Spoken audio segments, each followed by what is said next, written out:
So thank you dun sa info, no? Salamat kasi salita pa ako ng salita eh. Wala na pala kayo, no? Kasi 1 hour nga lang. No? Anyway, less than an hour, tatapusin natin to, no? 30 minutes, no? Or so. Kailangan lang natin ilatag yung ano. Okay, pwede na ba mag-start? Ay, 12:11 pa lang. Pwede na ba?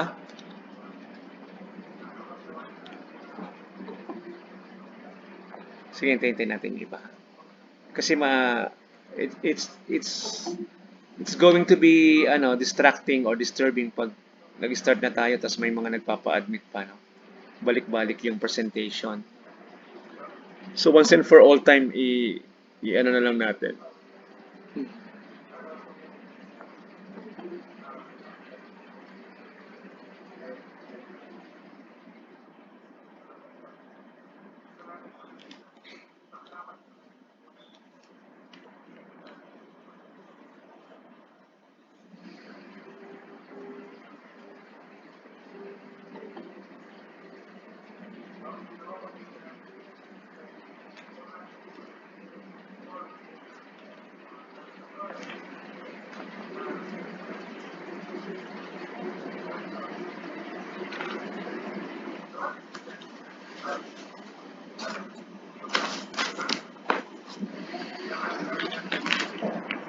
Meron pa ba? Meron pa bang magpapa-admit?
Okay na, wala nang magpapa-admit? Start na tayo? Ha? Sandali, mag-share lang ako.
Ah, yeah. Send ko lang. Ah. Basta mga 7 to 8 lines lang per page. Ay, so sorry for that na. Admit also. Okay.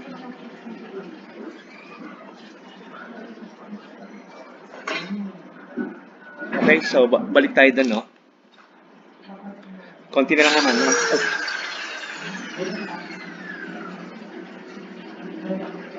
So, share ko na yung, ano, yung lecture.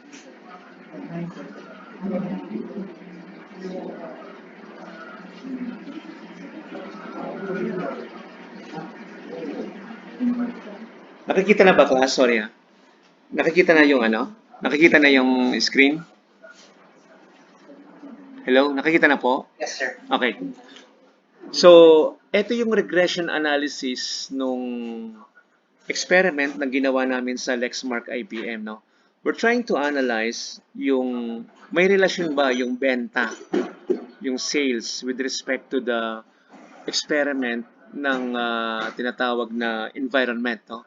Because we are going to subject yung mga bond paper doon sa isang chamber, no? Chamber na may iba't ibang humidity tsaka temperature. And then we're going to measure yung kung anong effect sa front, no? No, sa front side, sa back side, tsaka sa middle. And kung ilang time of the day, no? Kung ilang oras or minuto, no? Ilang oras, no? Kaya ang tanong natin, no, para malinaw, eto 'yon. Is there a correlation or paano natin mape-predict yung adequacy ng model between sales, no? Yung output is yung sales or benta and shelving location. Ano yung mga location? Nandun sa harap, nasa gitna, tsaka nasa dulo, no? And time of the day. Halimbawa, is it may pagkakaiba ba kung morning, afternoon, or so, no? Makikita mo sa time yon, no? So, yun ang ating inaaral. Ngayon, I just would like to emphasize yung mga ilang bagay na mahalaga sa atin, no? The computation, huwag na kayo masyadong mag-ano sa computation kasi we're gonna use Excel or Minitab or any other commercial uh, package ng prediction. Wala naman nagko-compute na ngayon kasi sobrang complicated niyan, hindi ka na magmamano-mano. So you can use the R, 'di ba? R, yung R Studio na ginagamit sa UP or yung sa Stata, Statistica or Minitab, ano, SPSS, no? O kaya SAS, JMP. There's so many software, no, na makakatulong sa atin. What I would like to emphasize, I believe, I guess, is this yung construction, no? So, kung titingnan nyo, para ma-relate natin, ano ba yung ating multiple regression na ano na model? Sandali, may umano na. So to simplify matters, sandali, ilagay ko muna to bago ko tanggapin yung kung sino man yung nag-ano to. Eto to. Yan, no? Sandali ah. Ayun, may mga nagpapa-admit pa. Si Sanara. Okay na? Wala na? So tuloy natin, no? Welcome, Sanara. Eto, no? Ang tanong ko, no, as an engineer, no, especially, no, sa data analysis to, tsaka experimentation, no?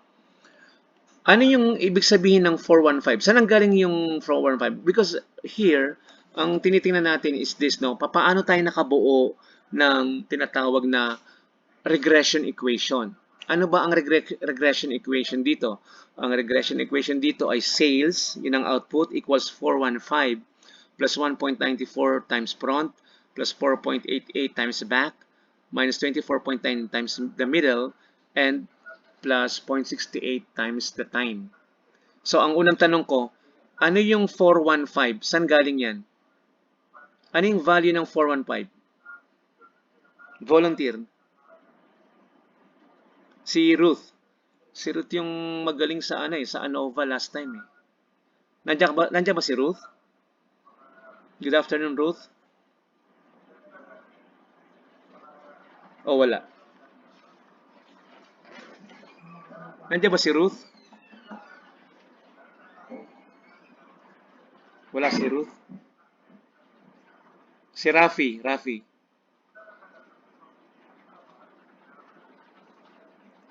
Nandiyan ba si... Hindi, wait. Ang tanong is, ano yung 415? Ito. Nakikita mo ba yung 415? Ito. Ano yan? Saan galing yan?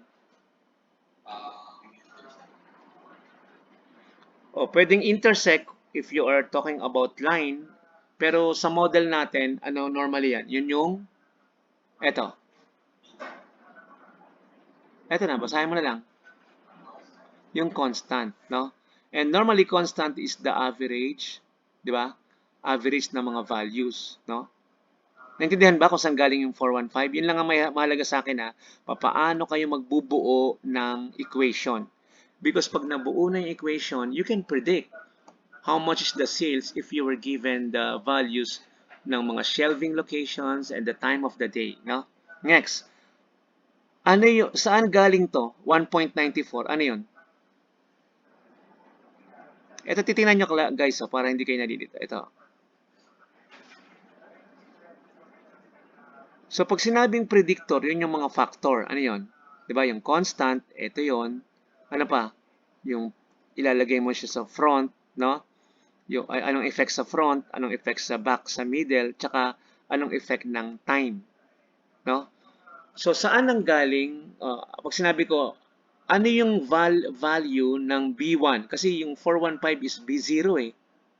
Ano yung value ng B1? At ano yung X1? Ano yung value ng B sub 1?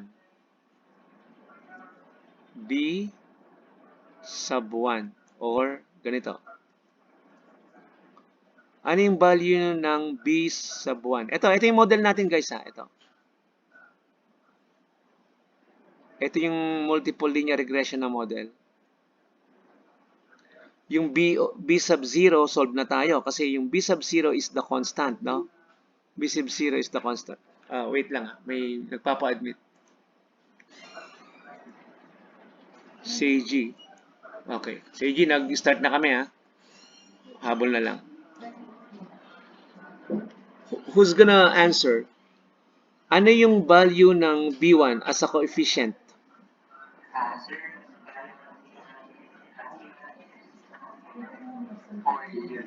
Okay.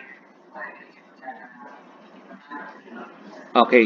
So nakikita niyo ba yung sinabi niya?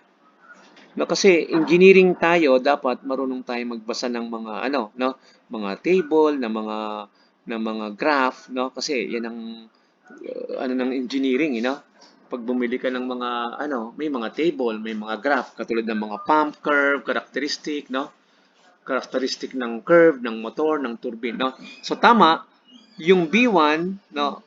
Ulitin ko, yung B0 is the constant, no? Lahat yung predictor or another term for the factors or tinatawag na parameters, no? Yung constant, yun yung unang part ng regression equation. Ito yon, solve na tayo doon, no? We are clear and we understood that, no? Yung B1x1, ano yung B1? Yung coefficient. Na ano yun? Yung 1.94 at yung kanyang x1 or yung predictor niya ay yung shelving position na front. Ulitin ko. 1.94. Lahat ba nakikita to guys? Nakikita ba lahat? So, ito ay coefficient at yung factor or yung parameter na tinitingnan natin doon para makabuo tayo ng regression equation ay ito. front side. Shelving equation kung saan mo nilalagay. Halimbawa, nilagay mo sa gitna, nilagay mo sa baba or sa dulo, anong effect ng mga temperature tsaka humidity noon, no? Siyempre, lalambot yung papel, malulukot, 'di ba? Magbe-bend and so on. Yun ang tinitingnan sa experiment na ginawa namin. So, very good. Natapos na tayo rito. We're done with this. Ano naman yung B2X2? So, sabi yung B2 ay 4.88 tsaka X2 ay back. Saan mo nakita yun? Ito. 4.882 kasi yun yung coefficient. Saan ang galing yun? Yung coefficient ng isang factor na shelving o yung paglululan, no? Pagtatag, experiment mo sa likod, no? Backside, no? So, ito yun.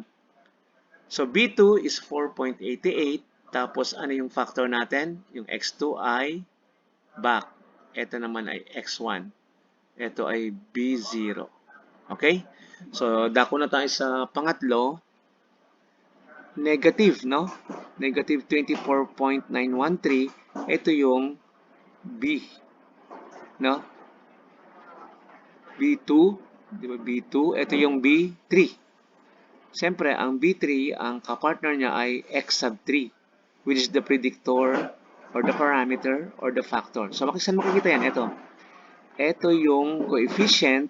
Ito naman yung predictor. Nakita natin dyan, predictor or factor, middle. Tapos, plus 0.68 time. Yan, di ba? Ito yung 0.68 na time. Yan. At makukuha mo yung sales. So, in other words, ang ginagawa lang ng software natin, whether Excel or Minitab or R Studio, di ba? SAS JMP or SPSS, marami, no? Stata, Statistika. Ganito lang ang ginagawa, no? So, kailangan nating malaman yon, no? So, ito ay standard error ng coefficient, tapos yung t-value tsaka p-value. Ngayon, paki-compute nga, what if magko-compute tayo, no? Sandali. Ayan. Paki-compute nga ang sale, no, 'di ba? Kasi nakita niyo ba 'to? 'Di ba? Makikita mo yung sale, mapopredict mo 'yan, no? So eto, mapapansin niyo dito, no? Mag-ano lang tayo, no? Paki-jot down tong sulat ko. Makikita niyo dito, ang range ay mga 33 hanggang 37, no? Yan, o, lagyan natin 38. O, eto 38 sa front.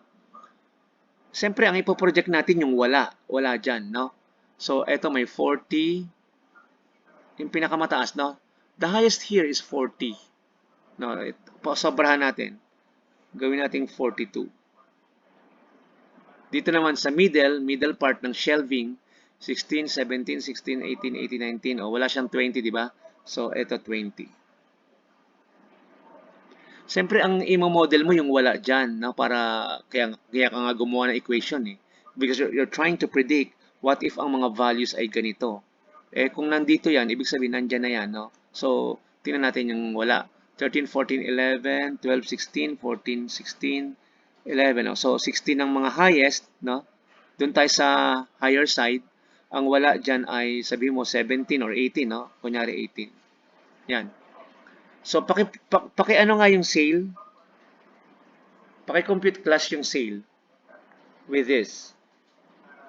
Tingnan natin kung ano. Everybody, paki-compute, no? With this value, paki-compute yung sale, magiging sale natin sa ganito. Ito.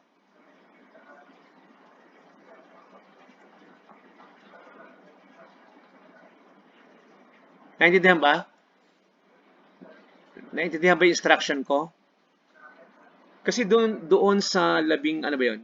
Doon sa 29, no? Sa 29 na, di ba, ito, 1 to 29, no? Sa 29 na, ano yan, no? Yan ang nakuha natin na equation. What if meron tayong mga value na ganito? Paki-compute nga. So, ang ating,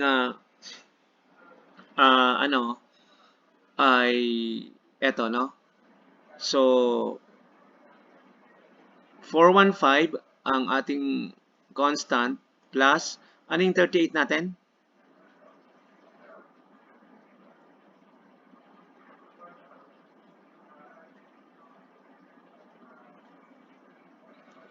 Paki-compute nga. Ang 38 natin ay x1. So magiging ang equation natin, saan ba pwedeng ilagay? Ang equation natin guys ay y equals 415 plus ano? B1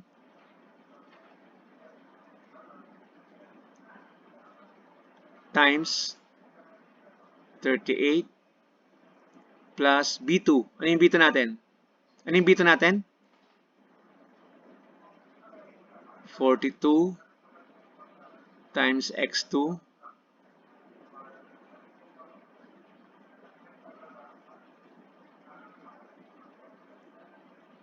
Tama ba? Tama ba yung ginagawa natin? Sandali. Front, back, middle, tsaka time, diba? So, front, back, middle, tsaka time. No? So, front, back, middle, tsaka time. So, X na pala to, no? Extra.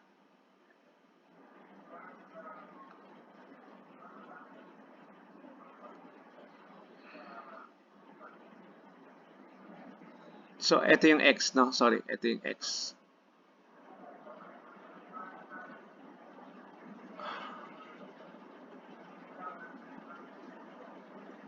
B1 38 plus B2 X2, no? Ibig sabihin B2 ano yung X2 natin? 20. 38 plus 42, 38 plus 42, no? So B2 42 tapos B3, ano yung B3 natin? Ano yung X3 natin? 20. Tapos wala namang error, di ba? So, consider mo na yan na 0. We'll rewrite this, no? I-rewrite natin to. So, ang kukumpute natin, i-capture ko lang, 415 is the constant, tapos B1 times 38. Ano yung B1? Paki-capture to talaga. Kunin ko muna to. Ano yung B1 natin na coefficient? Front. Di ba? Maglagay tayo ng ano, para naintindihan kung anong ginagawa natin. So, ang mangyari niyan, ito yung ating model. Di ba?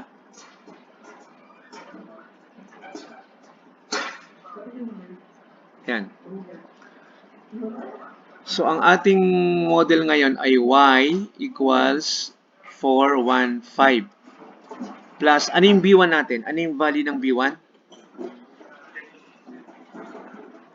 Hindi. Yung coefficient. Yung coefficient. 1 point. Naintindihan ba? Yung 194 ay constant. Diba? So, hindi mo na magagalaw to guys. No? Ang gusto ko lang sabihin, etong mga coefficient, hindi mo na magagalaw to. Ito na yon 1.94 times yung front. Value ng front location. 4.88 tapos negative 24.9 tapos 0.68, no? Okay? So, ganito na lang para mas madali. Ito na lang ang kunin ko. In-explain ko sa inyo ng manual para at least maintindihan. Kasi dun sa exam natin, malapit na tayo mag-exam eh. Actually, late tayo ng one session, di ba? Kasi ano ko kayo eh, tag doon? Pinag-break ko kayo, di ba? Health break pagkatapos ng exam, no? So, pero mag-exam tayo sa sa ANOVA, sa regression, tsaka dun sa design of experiments, no? Mahabol naman natin yan, walang problema. So, eto ang gusto kong sabihin, no? Ito yung ating model na yan. Di ba? Ang model natin ay yan. Ano lang ang ating fill outan? Hahanapin mo lang kung ano yung ilalagay mo dito sa front, sa back, sa middle, tsaka sa time. Because apat eh, di ba? Apat yung tinatawag na dependent or independent pala, no? So, apat. Ito yung mga independent factors, no? Independent. Or yung tinatawag na predictors, no? Since nakuha na natin yung tinatawag na mga coefficient, no? And then ano lang tayo ng nagbigay lang tayo ng nag-assume lang tayo ng mga coefficient ng mga values ng predictor na wala doon, no? So ito. O, sama-sama tayo, ano? Ayan. Anong equation natin? Ay, I think hindi to. Ano yung equation natin dito?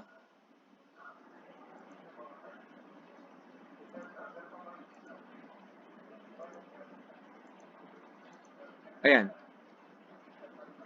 Itatapat ko para naintindihan, no? Ano yung front, guys? Ano yung front? Ano yung inassume natin na value sa front? Kasi wala pa doon eh. Ang front ay 38. Nakikita ba? Ano naman yung back? 42. Yung middle, 20. Yung time, 18. Hypothetical lang to ah. Hindi natin ina-eksakto kasi hindi naman tayo nag-experiment eh. Ang sinasabi natin, how do we use the regression model? Ang regression model, pag nakuha na natin, may constant yan, tas may mga coefficient. All we have to do is to plug in yung value ng mga tinatawag na predictors. So dahil wala tong mga value na to, yung 38, no, 42, 2018, ito yung sa front, ito yung sa back, ito yung sa middle, ito yung sa time. Pag alam mo to, ipa-plug in na lang. So, ano yung sagot? Pakibigyan ako ng sagot. Magkano yung sales? Ano yung sales natin?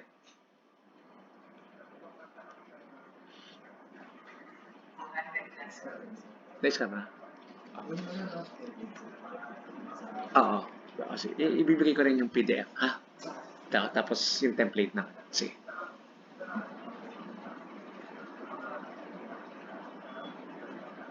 Ano yan? Ano yan? Sorry. Ano yung sales natin? 207. Paki-compute ng iba, no? So, all you have to do is 1.94 times 38 plus 4.88 times 42, then plus, ano ba yun? 20. Ay, minus pala to. No, sorry. Minus 24. Sorry. Ito, no? Kasi meron na siyang coefficient eh.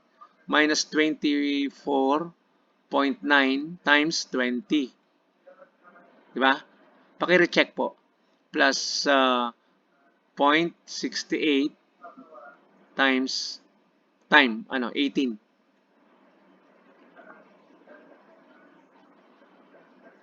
Nakuha ba? So, yung sales natin should be what?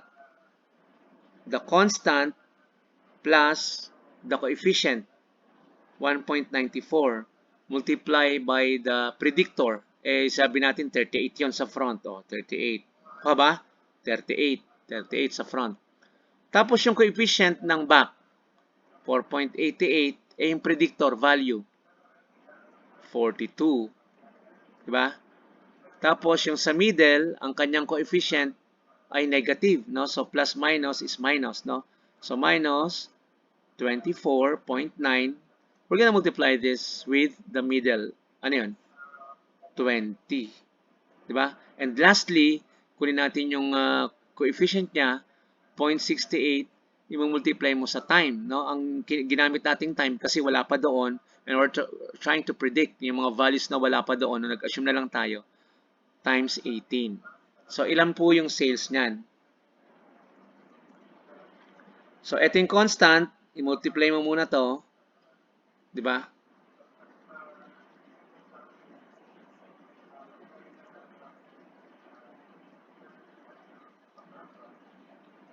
Ilan yung value class? So, you have to multiply this, multiply this, multiply this, multiply this, and add. Add nyo lahat. Tapos sa 415. Ilan yung lumalabas, guys?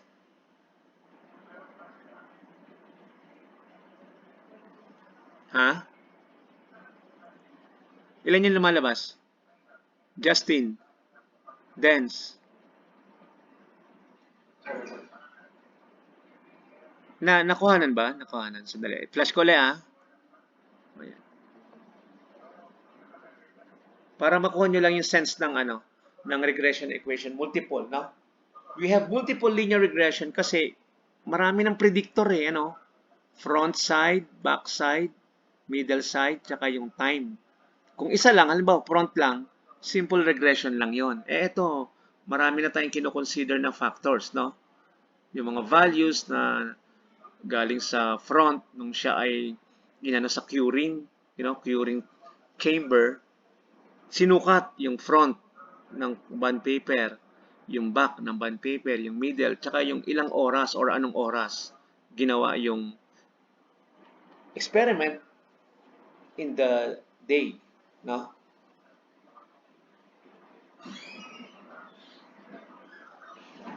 Ay, excuse me, yung template nga pala, ano na lang, TUP kasi sa TUP. Lagyan mo lang na TUP, tapos, ano bang title? Parang sa Steam yata yun. Tingnan mo nga kung may title yan.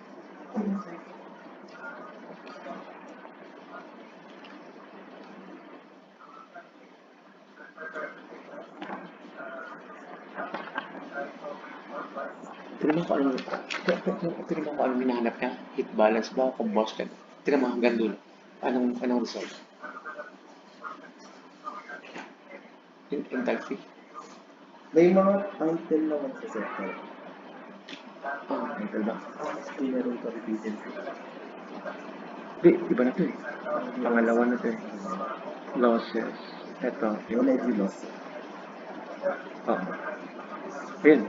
Di, tatlo na lang. Ano yung una? Energy loss? Oo, sir. Kasi dulo. Energy loss, generator efficiency, tsaka... Hindi, ano ba to? Parang Analysis. Tingnan lang. Yung ano ko lang yung website. Sa taas lang. Energy efficiency, tsaka generator efficiency. Analysis.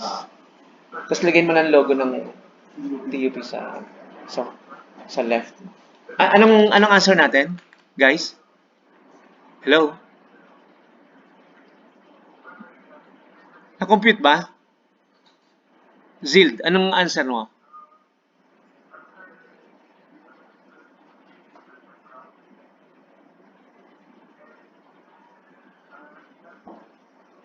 Anong answer natin sa sales? Magkano yung benta? Magkano yung benta pag ganito yung mga yung mga factors? Yung sales? Yan, no? So eto 'yon, no? So wag kayong mag-concentrate doon sa mga di ba? Hindi naman tayo eksakto dito, hindi naman tayo experiment eh. What we are trying to do here, no? Ulitin ko lang. Eto, we're trying to follow this at anong ibig sabihin nito, no? Yun yan. Ulitin ko to. Ang pinag-uusapan lang natin dito guys is paano tayo mag-interpret ng model. Okay? Ito ay tinatawag na multiple linear regression model. Bakit? Because this is our estimate. Normally, no, y hat, no? This our estimate and this is the constant. Ulitin ko lang, no? At eto, ano tong mga to? Yung mga B1, B2, B3, ano yon? Anong tawag doon? Coefficients, no? Tapos yung x1, x2, x3 ay mga factors, no? The factors synonymous term is what? Predictors. Or another term is in terms of variable. Anong klase mga variable yung x1, x2, x3? Sila ay umaasa sa y pala. Y ang umaasa sa kanila, no? Yung y umaasa sa x1, sa x2, tsaka sa x3. So anong tawag sa variable nila? Dependent. Factors, predictors, tsaka dependent ba o in? I guess in, di ba? Independent. Ibig sabihin, hindi sila umaasa. They can stand by themselves. Correct? So they can stand by themselves. So independent. Yan. Variables. So etong mga x1, x2, x3, yun yung nasa di ba? Front, back, middle, tsaka time, no? Since wala namang error, we could leave it as it is or sabi natin 0, no? And yung output natin, yung inaaral natin, no? May kinalaman ba sa benta ang, no, ang pag-experiment or yung mga humidity tsaka temperature ay naapektuhan yung unahan ng papel, gitna ng papel, likod ng papel, at kung anong oras sa araw, no? What time of the day or how many ang exposure in terms of minutes, no? Hindi natin alam kung paano yan represent, but it has to do with the time, no? Time of the day or anong ilang minutes siya na-expose, no? Balikan natin yung problema. Ngayon, no? Is there a correlation between sales, shelving location, and time of the day? No? Kung anong oras. Kasi depende yung oras, depende din yung moisture content, yung tinatawag na humidity. No? Tsaka yung init. Siyempre, pag alas 12, mainit.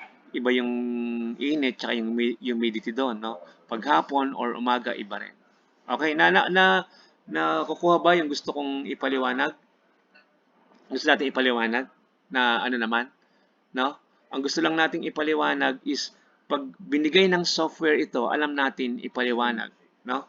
Paano natin papaliwanag? Yung constant, yun yung ito, no? Constant, i-plug in mo, lagay mo diyan. Ito, kaya nabuo mo yung 1.94 times 4. Ito yun, no? The coefficient, tsaka yung predictor. Then yung another coefficient, yung back.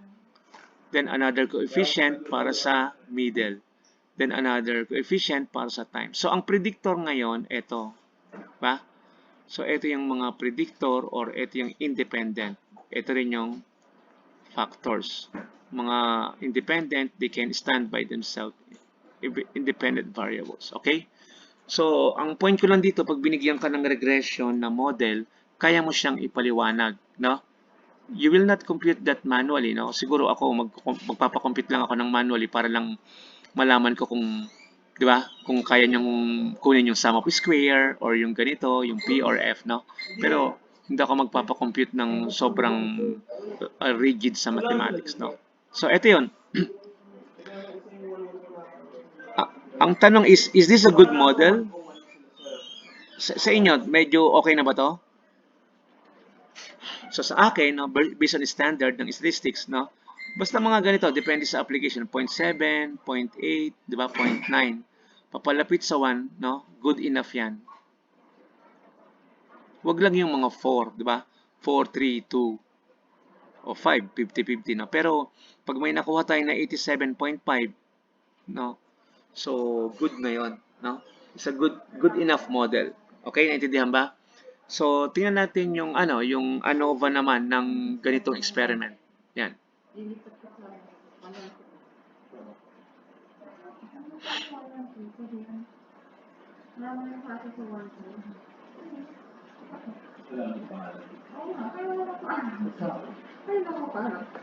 Saan nakuha yung 4, guys?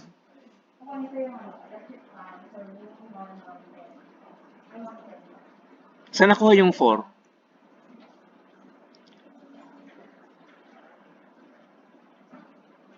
Ilan ba lahat yung data entry? Ilan yung data entry lahat? Ilan lahat yung data entry? Ilan? Ilang set yung tinest? Zild, ilan yung tinest? 29, no? Kung alam mo na yung n is 29, dapat alam mo rin yung degrees of freedom. Tama? So, ilan yung degrees of freedom total? N minus 1. Ilan yun? 29 minus 1 is 28. Okay? So, right there and then, you can put this 28, no? Ngayon, saan galing yung 4?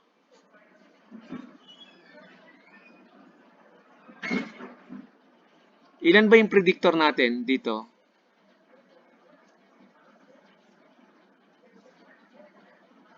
Based dito sa table, no? Kasi ang pinag-uusapan natin dito is yung table na, no? Na na-generate ng software. So, ilan ba to? Meron kang constant, meron kang front, may back, may middle, tsaka time. So, 5 sila lahat, no? And degrees of freedom is always what? The value less than, always less than 1, no? So, ilan? 4, no? Kasi 5 sila, no? 1, 2, 3, 4, 5. Minus 1 is 4, no? So, makikita mo rito, ayan. Di ba? So, this one is yung predictor na 5 minus 1. No? Yun yung sa regression. ANOVA to, ha? Ano ang silbi ng ANOVA sa regression? Pinapaliwanag lang natin. Okay? So, ngayon, yung middle, I guess malalaman mo na yan, no? Malalaman mo ba yung residual error dyan? Degrees of freedom? Kasi meron kang total na 28, meron kang 4 dito, so all you have to do is to deduct, di ba? 28 what? Minus 4, di ba? Kasi ang total ay 28, meron na siyang 4 na entry. 28 minus 4 is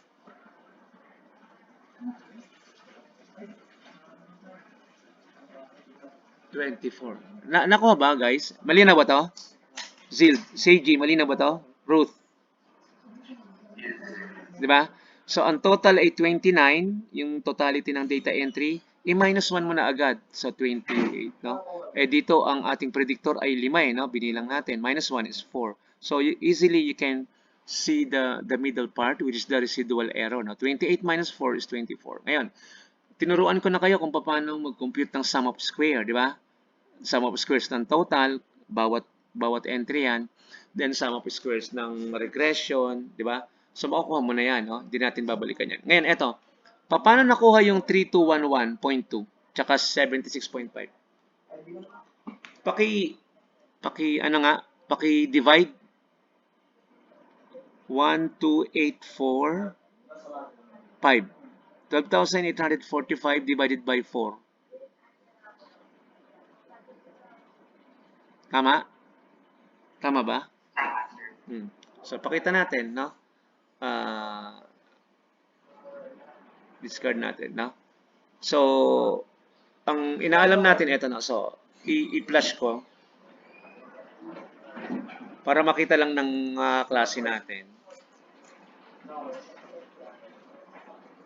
Sandali, C. Ay, G. Saan ba yung C? Ito ba yun? Ay, BB. Yan, ano? Yun. Ito yung calculator natin, no? So, sa exam natin, baka lagyan ko ng fill in the blanks, no? Paano nakuha yung mini square? So yung mini square is, makukuha mo lang siya, you're gonna get the sum of squares, no? 1, 2, tingnan yung tingnan nyo yung calculator, 12,845.0 divided by 4, no? Degrees of freedom. So, labas, no? So, ito.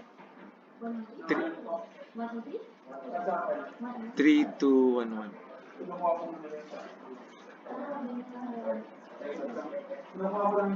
Diba? Kita ba?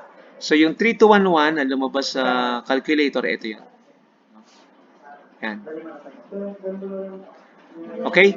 Paano naman nakuha yung mini square ng residual error, no? Nandito na tayo, ha? Paano yan? So, ito, you should focus your attention here, no? Ito ay 1837 divided by 24. O, pakita natin sa calculator. So, i-clear mo natin.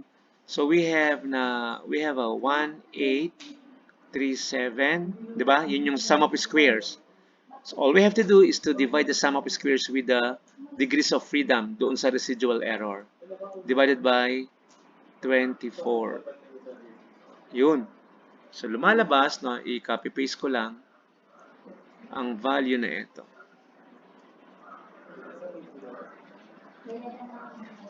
Diba? So, lumalabas sa ating calculator yung value na ito.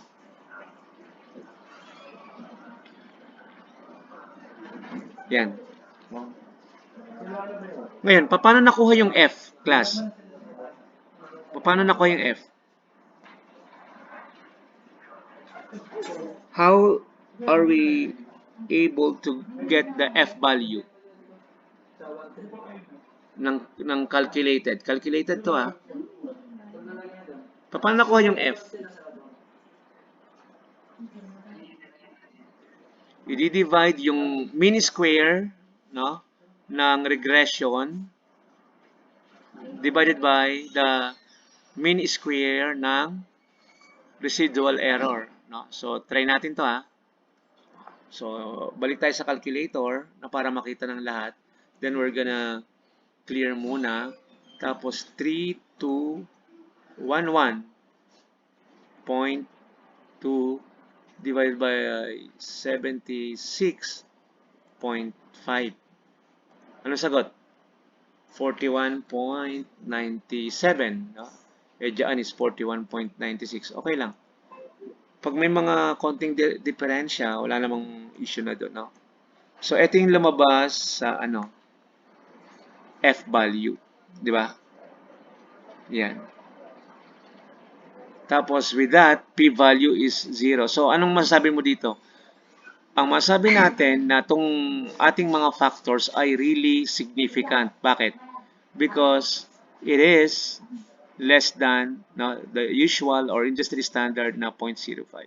So, the probability is, yung significance level is less than 0.05. Hindi nga matrice, di ba? 0.00. No? Okay? Or else, pwede mong gamitin yung F, no? Kukunin mo yung F sa numerator, eto yan, no? Di ba dalawa yan? Sa numerator, ang degrees of freedom ay 4. Sa denominator, which is nandito, 24.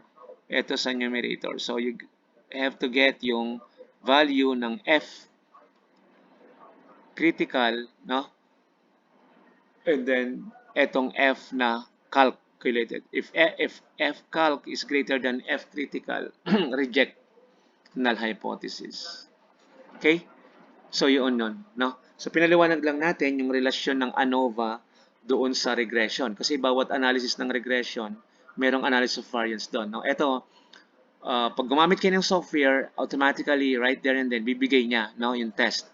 So, normal probability plot, ibig sabihin, dapat malapit siya sa linear line. Pangalawa, residual versus fitted value. Yung ating fitted value ay nasa 0. Dapat yung mga values are scattered around the 0, no? Hindi yung lahat kumpul-kumpul dito o dyan, no? At least scattered siya, no? Para sabihin na adequate yung modeling natin. So this one is na normal probability plot na histogram. It resembles naman yung bell, no? Sa histogram. And dito naman yung is residual versus observation, no? Dapat hindi siya nag-perform ng pattern like mga 9 or 8 going up, 8 or 9 going down. Walang ganun dapat, no? Kasi nag-uumpisa na silang mag-create ng pattern. Hindi yun maganda o hindi maganda yung data na. No? So, ito. Basta random din siya, tumataas, bababa.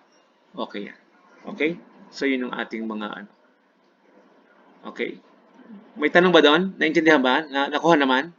Yung dinidiscuss ko, trying to emphasize yung principle, no? Tsaka how to read yung regression. Kasi, pwede nating gamitan ng software yan eh.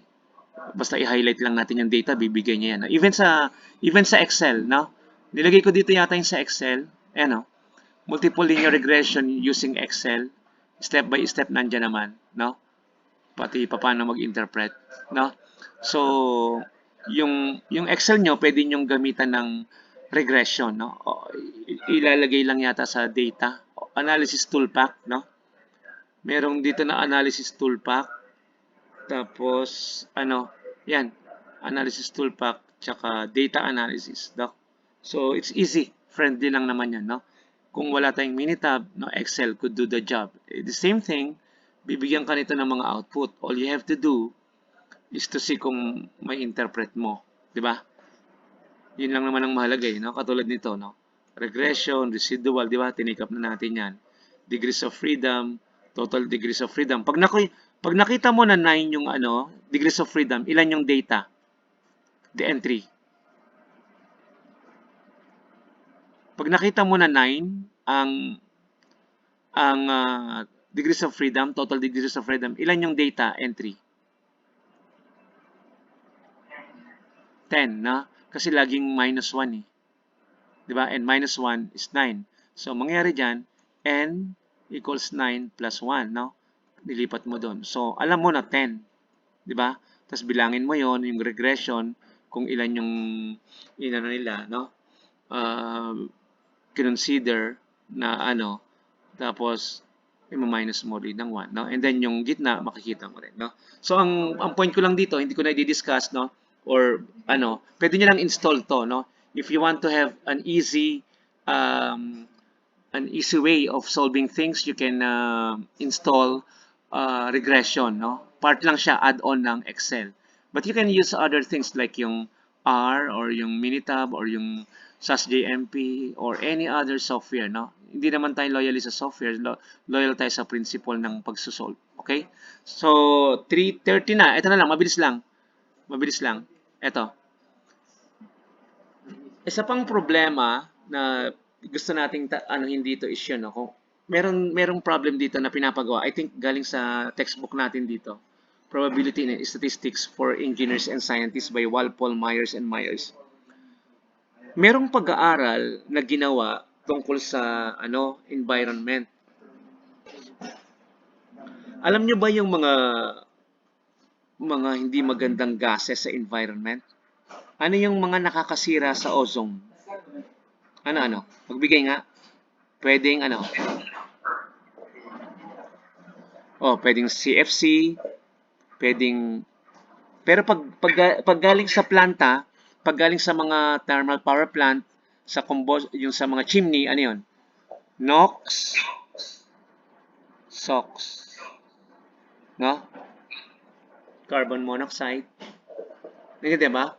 So, ang mga harmful gases, no, if you study combustion, nitrogen oxide, sulfur oxide. Meron din na SO2, no? Sulfur dioxide, carbon monoxide, yung lumalabas sa mga tambutso, carbon monoxide, no? Ngayon, may pag-aaral na ginawa, ano ba ang nakakaapekto sa nitrous oxide? Ano yun? Ito yun, no?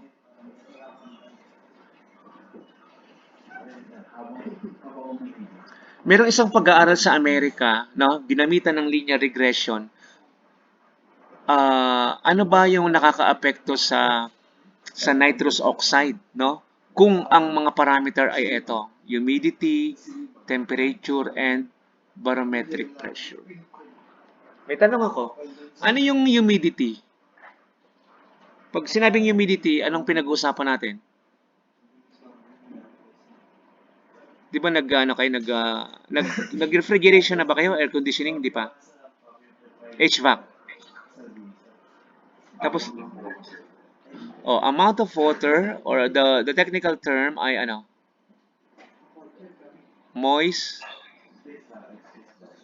moisture, diba? So yung hangin hindi yan totally dry, no? Walang hangin na dry unless i-dryer mo, di ba? So yung hangin natin sa paligid kasi nga atmosphere to eh, di ba? Atmosphere ang pinag-aaralan eh, kaya nga barometric, no? So yung hangin natin sa paligid ay may moisture content yan, no? Kung sa aircon mga 40 to 60 ang allowed, no? Na moisture content.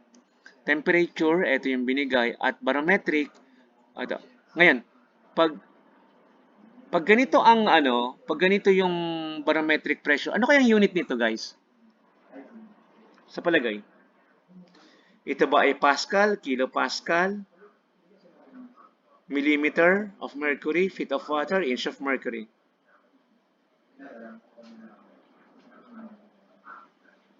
PSI ba to? Ano yung atmospheric pressure na pinakamalapit dito?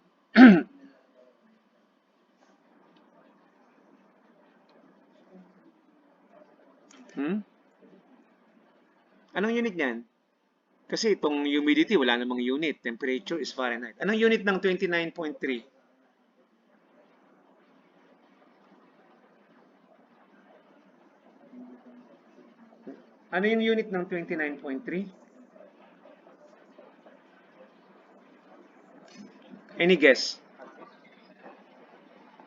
Ano no? Inch ba or millimeter of mercury?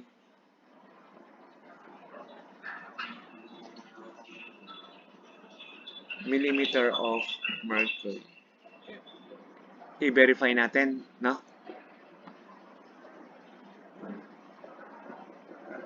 Saan ba natin i-verify ito? Ang standard na barometric pressure ng atmosphere, ano yan?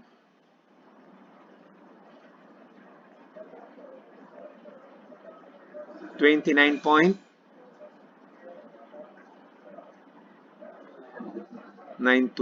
no?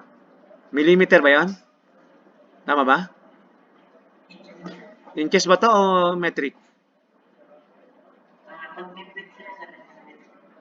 Sorry. Tama. Thank you. Pag metric is 60 millimeter of mercury, no? Mataas, no? Kasi i-multiply natin ng yung inch by 25.4. Tama, di ba? I-multiply mo yung inch by 25.4, di ba? Kaya, magiging millimeter. So, ito ay, ano to? Inch. Di ba? So, kung ito yung standard, so, ang pinakamalapit, no? Ito. So, alam natin na ito ay inch of mercury kasi ang millimeter ay ito. Okay? So, enough for that. Ang sinasabi lang natin dito is yung values. No? Ito yung kadugtong ng problem, guys. A study was done on a diesel-powered light-duty pickup truck to see if humidity, air temperature, and barometric pressure influence emission of nitrous oxide. Ito. So, ang pinakatanong, ano ba ang epekto? Ano ba ang epekto ng humidity, yung amount of water in the air or moisture, yung temperature ng air, no, kung lalamig o init, bababa o tataas, at yung atmospheric pressure, no, na binigay, paano niya naiimpluwensyahan yung emission o yung pagbuga o pag-generate ng nitrous oxide na siyang delikado, di ba? Ang mga delikado ay SOx, sulfur oxide, sulfur dioxide, no? Nitrous oxide, no? In ppm. Ano yung ppm pala? What is ppm?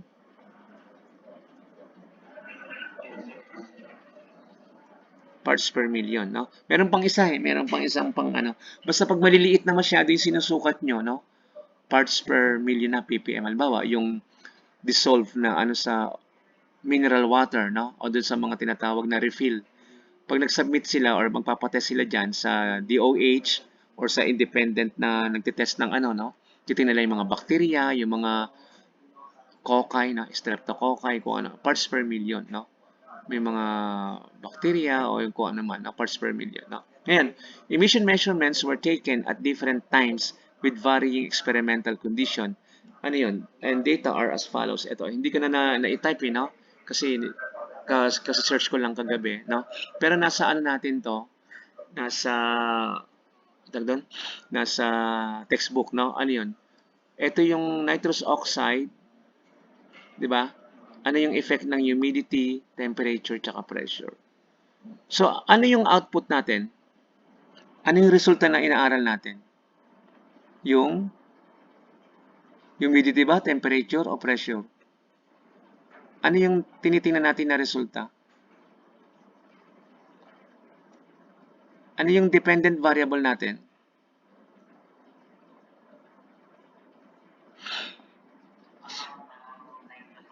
No, in ppm, no? So, ibig sabihin, ito yung inaaral natin na output. Ngayon, yung ito, depende pala dun sa tatlong independent factors or variables or predictors. Ano yun? Humidity, temperature, tsaka pressure. Ngayon, bakit dalawang column? Siyempre, libro yan, di ba? Inaayos yung layout. Pero kung titingnan mo, bilangin mo yan. 1, 2, 3, 4, 5, 6, 7, 8, 9, 10. Dalawang column, no? So 10 plus 10, ilan lahat yan? Ang ating entry na data ay 20. Tama ba? So this is 10. This is 10. So ilan yung degrees of freedom natin? Ilan? N minus 1, ilan yon? 20 minus 1 is 19. No? Ito nga pala ay galing sa, ito ng US, Environmental Protection Agency. Ito yung document number niya, 600-277-116 US. No? Talagang ano to, actual data to. So, ang point ko lang, ano ang gagawin natin dito? No? So, ang gagawin natin dito ay imo-model natin. Ilan yung ano natin? Meron na sinolve na dito, papakita ko lang. No? Ito yung equation natin. So, ang equation natin ay ito, di ba? Ang ating nitrous oxide in terms of ppm ay Y, tapos ito ay B0. Ano sunod? B0, B1, X1, plus B2, X2, plus B3, X3. Di ba? So, B0, anong tawag sa B0 natin? Yun ay constant or average na mga values, no? Ano naman to? B1, B2, B3. Yun yung ano? Ano yung B1, B2, B3? Ano tawag doon? Coefficient. Okay? Ngayon, eto na yon. So, eto yung equation ng B, which is constant. Tapos, ito yung coefficient ng X1, coefficient ng X2, coefficient ng X3. Okay?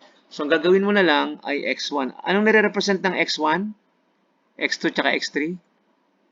Ito ay, babalik ka dun, humidity, temperature, tsaka pressure. Di ba?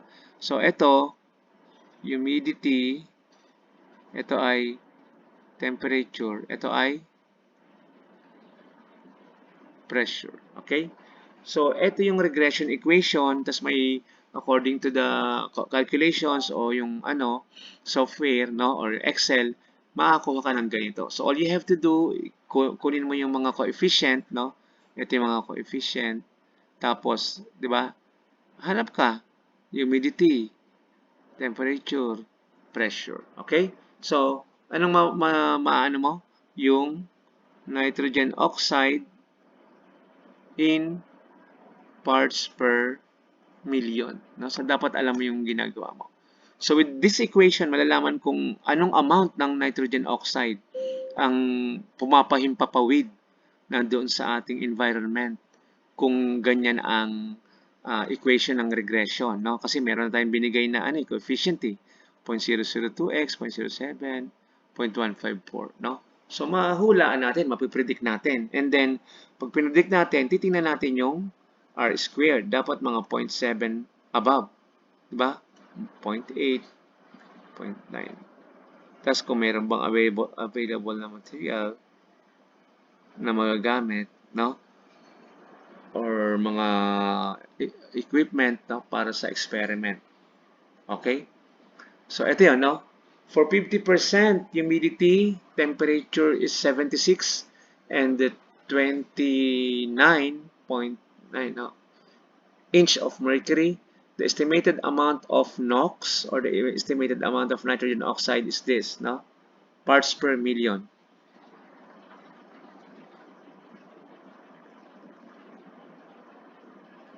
So, eto, no? Ito yung magiging sagot na 0.9384 parts per million. Kasi, kinuha mo yung mga X.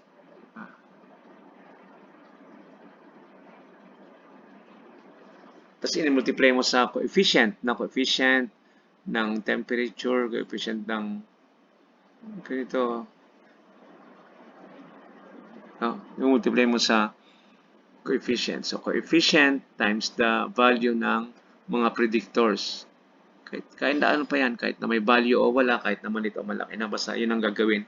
Para makuha mo yung Y estimate, meaning yun yung estimate ng parts per million ng nitrogen oxide. Okay?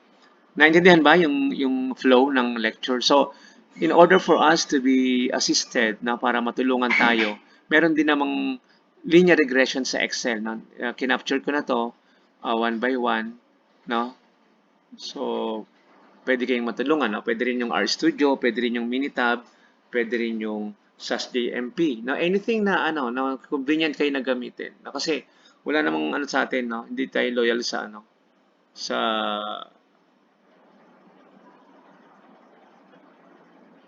sa software, no? So, Minitab, SAS, JMP, ano ba? Yung ina-advertise ng iba. Statistika, no? Statistika, Stata.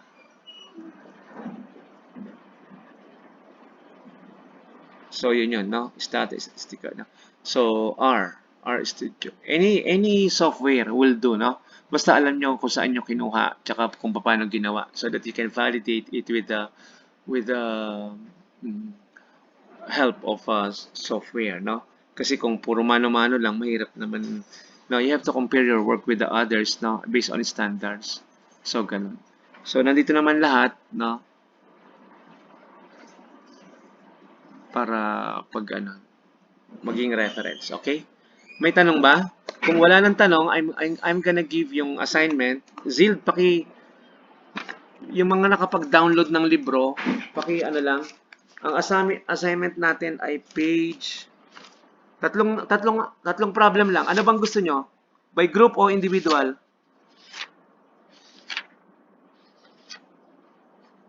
Ha?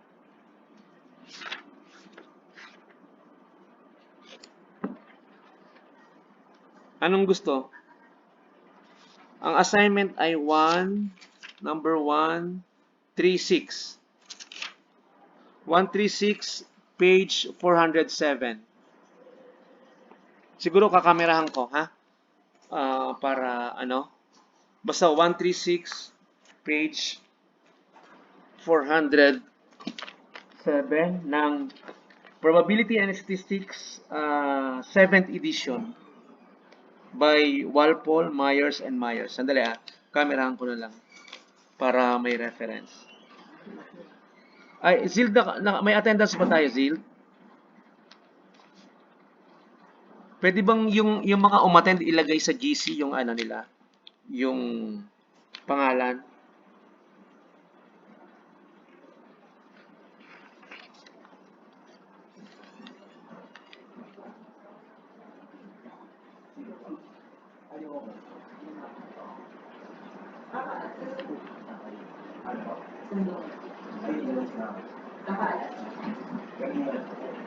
Check niya sa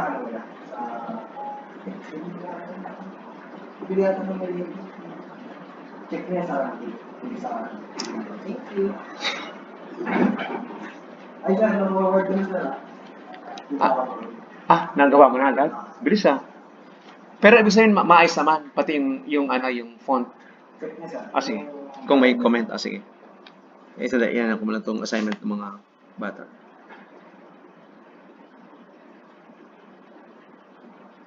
Bakit ano ba ito? Dapat photo lang